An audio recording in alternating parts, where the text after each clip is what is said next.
Alex, when you've got to buy something, what's the first question you want to get answered? How much is it going to cost? And when you can't find that answer, what do? Oh, it's super frustrating. I leave. I'm done. I'm looking for it somewhere else. Right. We have to talk about if that's happening in your business. Mm-hmm. And if it could be, it's time to talk about cost and price. Let's get into it.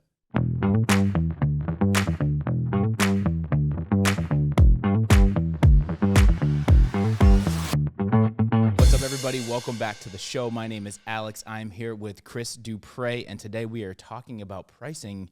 And I'm really excited to talk about this because I feel like there's a lot of opinions, a lot of beliefs about whether you should put price on your website, if you should talk about it, if you shouldn't, how you go about doing it. There's a lot of question marks, and everyone does it a little bit different. But you're an expert in this. You coach and you train people on this literally every day. You have tons of clients. What do you recommend, and what's the best spot for us to start when we talk about price and getting into this whole conversation? Yeah, I think it's really, really important that we have to put ourselves in the shoes of our potential buyer, right? And we always have to be asking this question: will whatever we produce induce more trust? And if the answer is yes, then we need to do it, right?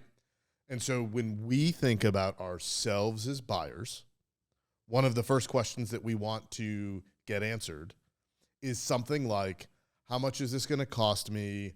How much do I have to budget? Something around, what am I going to spend, right? Yeah, no, that makes sense. And so often you don't find the answers to your questions very easily, right? No, and it's super aggravating and frustrating. Right. Yes. And so again, like as we sit there as business leaders and we're thinking about this, what do you do when you're the buyer and you can't find price? Do you keep looking harder and go, well, they must have talked about it somewhere, so I'm going to go spend the next half hour searching every aspect? No, I'm like, nope, bye. Yeah, you're on to the next one. Peace out. I'm on to whoever's next, Totally. right? Yes. So if that's what we would do, we have to ask ourselves, is it possible that that's what our buyers are doing if we haven't started talking about price on our website? So it's really based around trust, and that's at the core what you need to focus on, and then really thinking about what it's like to walk in the end user's shoes, and not how you think it should be, but how people want it to be, and giving them what they need, meeting them where they are, basically. Yeah. So there's a couple ways that we can think about this, and we'll unpack it as we go. Okay. But when you're the consumer, you know that the business knows, at least within some parameters, what a product or service is going to cost. Correct? Yes.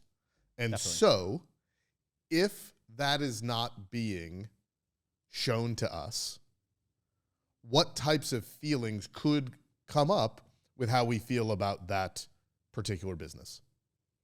I mean, I would think they'd be negative feelings or feelings of doubt or what are they concern. hiding? What are they hiding? Exactly. Right. It starts that all the question marks, that train of... Which is exactly the opposite of what we want to have happen on our websites and our digital presence, in our persona to the world, right? We don't want all these question marks.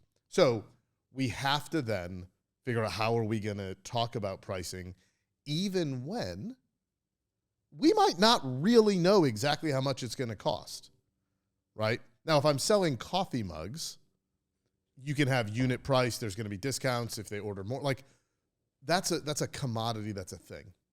Service and even commodities, there's reasons that things go up, down, all over the place. So we can talk about those as well as we dive into this. But the main takeaway here is buyers care about what things cost and at least need to be educated on it.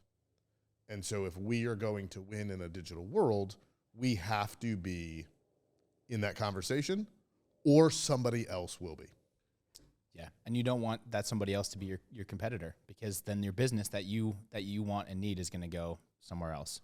Or somebody else that's explaining pricing incorrectly, or giving false hope as to what things cost. You see this a ton. Oh, it happens all the time. Mm-hmm. You think the price is the price, and then, oh, this is an additional fee, and this costs this, and then before you know it, it's 2x, 3x what you initially thought you were going to be spending. Right. Yeah. So it doesn't add trust. It doesn't build all these things.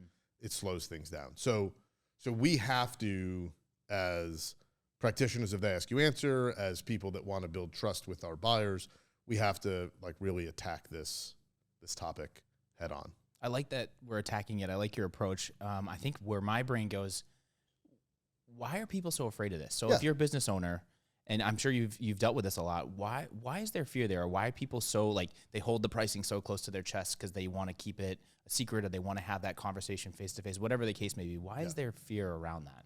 So listen, I can't speak to everybody's fears, but some of the common ones. I don't want my competition to know how I talk about pricing, what my prices are. Well, what if I scare buyers away because I'm too expensive, right? And so those are like the main two ones that are out there. So or then it's well, Chris, everything's different, so it really depends. Like those are the three main reasons, right? And I always just ask some questions and go, do you generally know what your competitors charge? And you want to know the funny thing, Alex? Everybody says, yes, I generally know what my... So, right. so it's like, say, you have a general idea of your competition and where they stand and where you rank against them. Yeah. So you can throw that objection away. Just throw it in the trash can. The next one is, do you want to spend time with people that cannot afford to buy from you? I mean, personally, I would not want to. And as a business, time is money. So I would assume that the answer is no. Right. Yeah. So I throw that one away too. Okay. And then the idea that, well, Chris, it depends. I always like to ask, sales leaders, business owners, like, well, so if I was on the phone with you right now and I said, can you give me a ballpark? Could you answer that question? And they'd say, well, yeah, but I'd have to ask you a bunch of things and then I'd be able to give you a ballpark. That's exactly what we're talking about when we talk about cost and price, right? And so something that gets in the way is people hear that cost and price is the first topic area in the big five. And they say, Chris, I'm not putting my price list online. Yeah. Good. And just real quick, so for listeners who may not know, just quick, what's the big five? Big five. So in Marcus Sheridan's They Ask You Answer, we have 5 blog article topics that he found when he started and built They Ask You Answer that buyers 100% care about. Cost and price, problems, comparisons, ratings and reviews, and best of. Now, here's the fun fact. Go look at Amazon. If you pull up your Amazon app and you go look at a product, sure, every single one of those things is answered on every single product page. That's why I love Amazon. I mean, you can look at the ratings and the reviews, and everything. It's right there. Right. And so, a big part of the Ask You Answer is, are we writing about what people actually search for? And like, what does X cost? Or how do I budget for X thing? All of these things are things that you and I would forget typing into a computer. We're pulling out our phone and going into Google and typing that stuff in to see what those answers are. Right. Right. So back to cost and price. Right. It's not about literally saying, here's every product or service and the exact price. That's not what we're talking about. Okay? Okay. First and foremost, we have to educate people on the market, right? So no matter what the product or service is, we shouldn't assume that everybody understands how pricing works in that industry. Okay, yeah. So our first article should really be addressing, here is how pricing works in this industry. Here are what varies prices, so things that make it go up or down.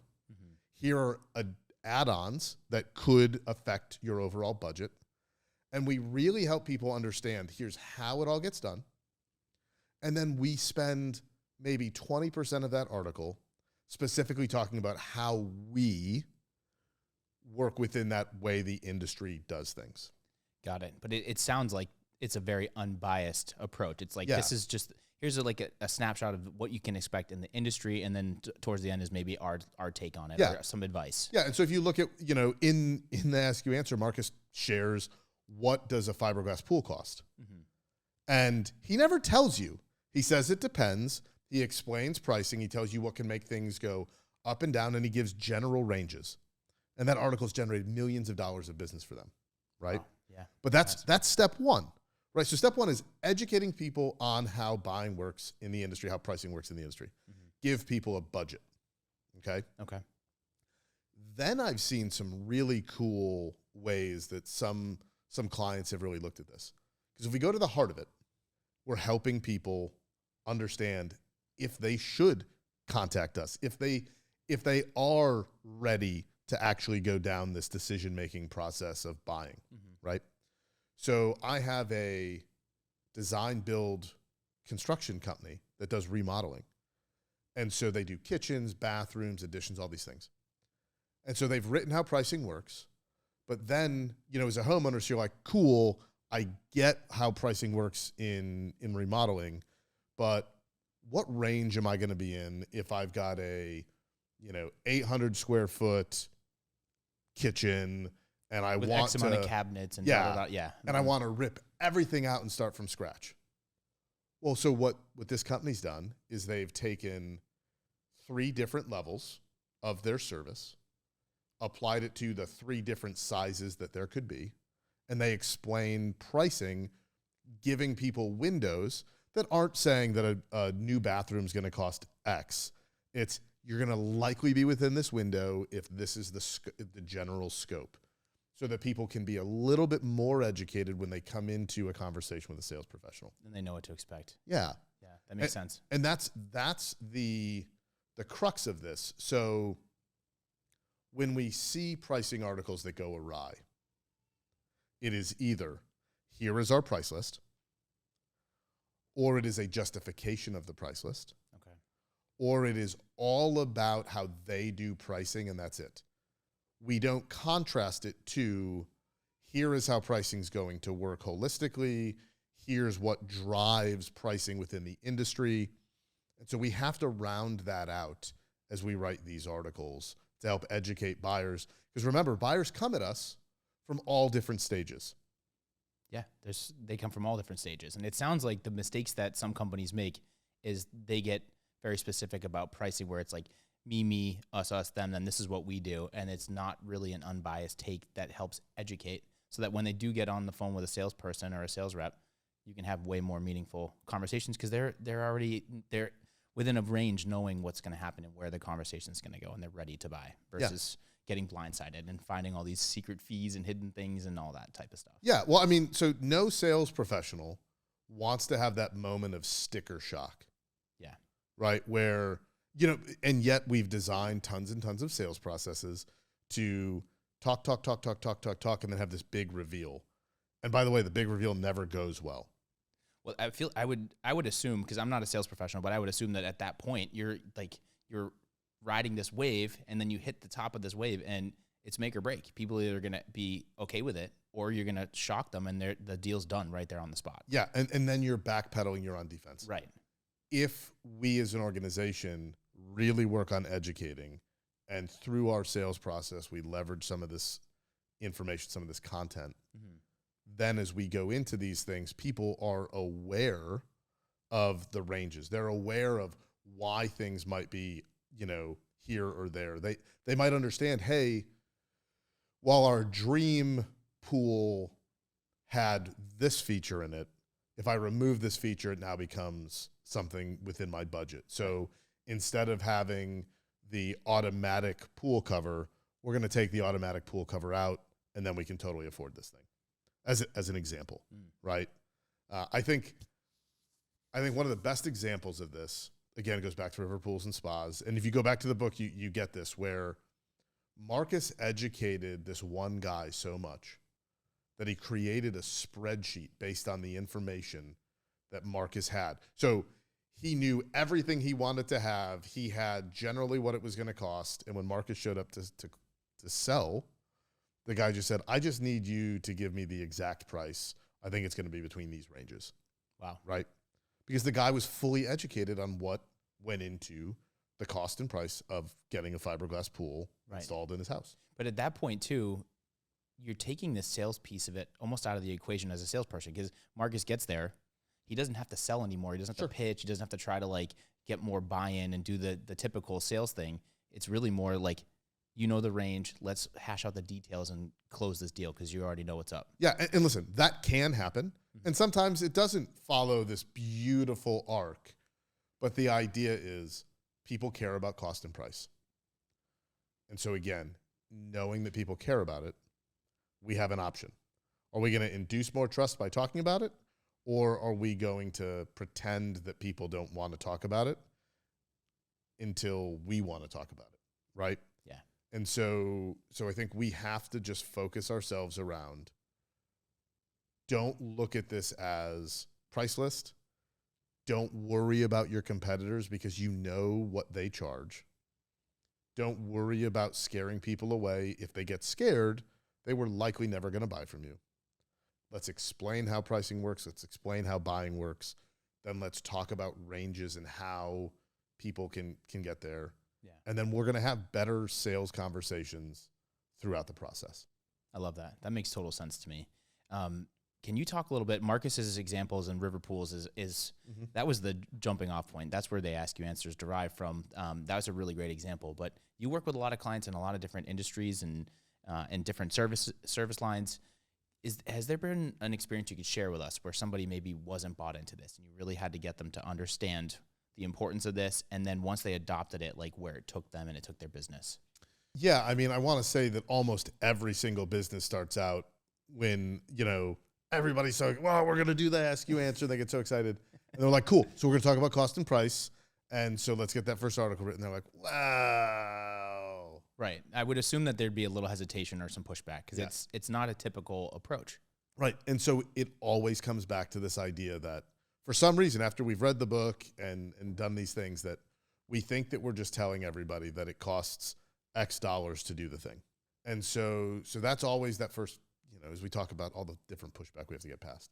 But when we look at some examples, a company out of Canada called Move Mobility, they've got a really good article talking about how you price out retrofitting a van and what like an ambulance type things cost without saying, here's what ours costs. Like it explains it. Zoe Marketing talks about pricing for ads without saying, and here's what it costs to work with us. It's just very much, here's what's going to make, the price go up and down, and explaining the industry, right? All of these help educate their buyers as they go through the cycles. I talked about Lamont, the Lamont brothers. They're the ones that have this really cool breakdown of the different project types with the different sizes and the different ways with ranges. I think that's pretty solid. J Designs, a custom pool design company, has taken pricing to a whole new level, and they built out a very customized calculator so that you go in and make all these different choices that could affect your pricing and get a generalized estimate of what you're going to be doing. Very cool. Yeah. Very cool. But again, think about that industry, right? So if you go with Lamont Brothers or you go with this J Designs pool, you're talking about something that you already know you're not going to get a fixed price until people come out, measure, do certain things. So we can really, help them out there. The idea behind all of this, again, is education. It is helping people truly understand how all of this stuff works. And when they understand how the pricing works and they understand the value that you're going to provide and they understand how they can either make it more budget friendly or just know what they're going to get, the more likely they are to do the work with you or even have the conversations. Yeah, that makes total sense. I'm thinking about Steve Scheinkoff and the Yale Appliance crew, because this reminds me similarly where they put out articles that are about appliances and about whether they work well, what the maintenance records are like on them, and it's very transparent. It's not biased. It's just like an education piece, and it's one of their best articles. It has millions of views, and it's generated so much business for them. But it's established them as more of a thought leader in their space versus like just trying to sell you stuff. Well, and so this is the funny thing. So today we're talking cost and price. Right.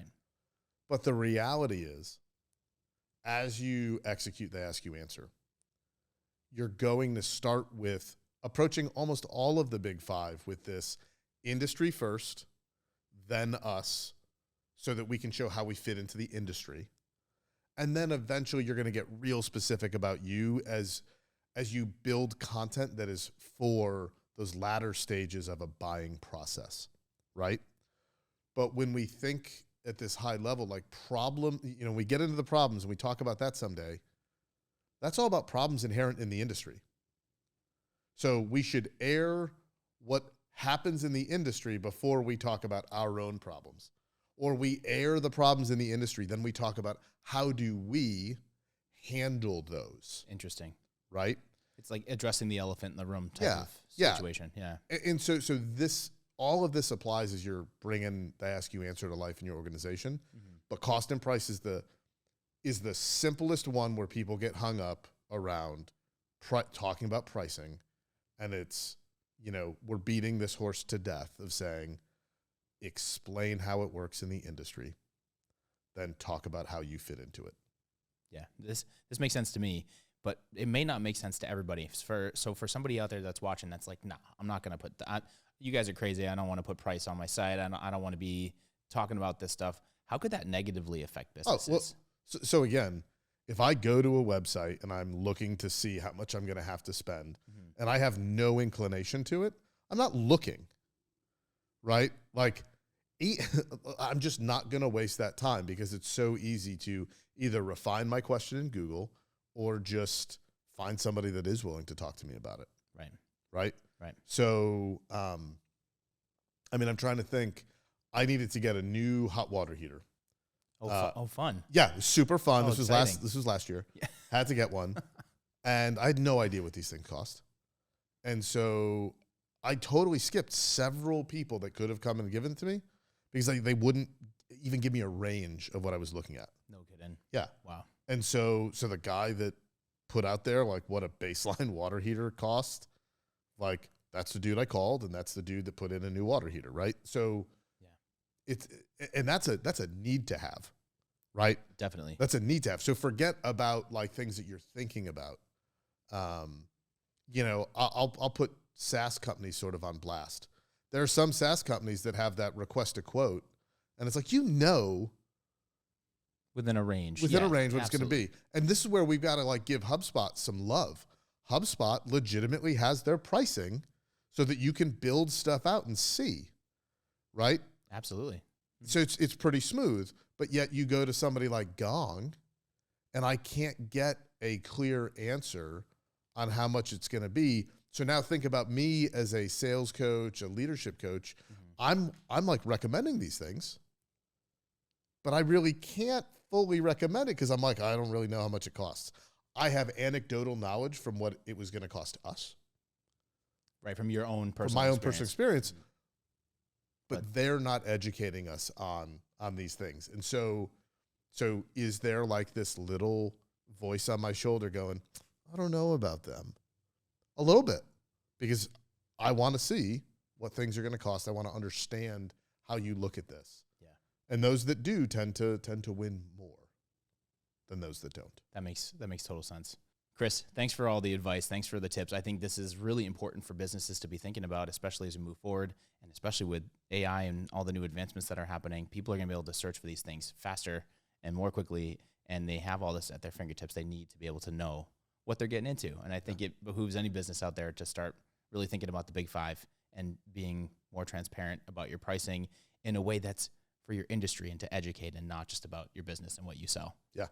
Awesome. Chris, thank you for your time. Before we go, can you look at the camera and just let people know how they can get in touch with you if they have any questions or they want to talk more about sales or anything marketing and sales related? Yeah. Hey, so there's two spots. You can come to impactplus.com, click that talk to a coach, just put in the notes, hey, I really want to talk to Chris.